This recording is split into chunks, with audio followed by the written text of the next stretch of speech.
इय्याका नअबुदु व इय्याका नस्तईन। इमरान खान के तमाम चाहने वालों को अस्सलाम वालेकुम। आज मुर्शिद से अडयाला जेल में मुलाकात हुई है और ज़िंदगी में शायद ही इतनी कभी खुशी हुई हो जितनी आज खान साहब को इतना बाहिम्मत, इतना चाको चौबंद और इतना हौसले में देखकर हुई है। खान साहब से कई दफ़ा मुलाकात हुई और हमेशा वो माशाल्लाह बड़े ही चाको चौबंद और हिम्मत में नज़र आते थे, लेकिन आज जितने वो डिटरमेंट थे, जितने हिम्मत में लग रहे थे, वो देखकर ये लगता ही नहीं था कि ये बंदा कोई जेल में रह रहा है। खान साहब को कोई परेशानी नहीं है, वो बिल्कुल ठीक हैं और उन्हें परेशानी है तो सिर्फ आम आदमी की है।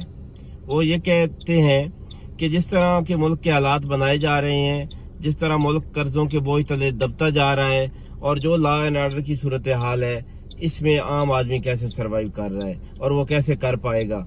खान साहब का कंसर्न सिर्फ और सिर्फ आम आदमी है, क्योंकि वो मुश्किलात में घिरा हुआ है और खान साहब उससे परेशान नजर आए।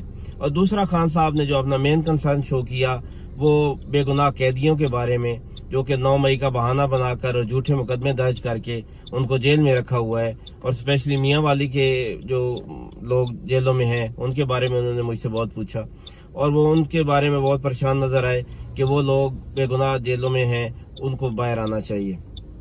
खान साहब ने तमाम लोगों के लिए ये पैगाम दिया है कि आप बाहिम्मत रहें और लॉ के दायरे में रहते हुए आपने ये स्ट्रगल जारी रखें। इंशाल्लाह वो वक्त दूर नहीं जब इंसाफ का बोलबाला होगा और ये तागूती ताकतें जो हैं ये अपने अंजाम को पहुंचेंगी और इंशाल्लाह ताला इमरान खान साहब इस मुल्क के वजीर आज़म होंगे। बहुत शुक्रिया।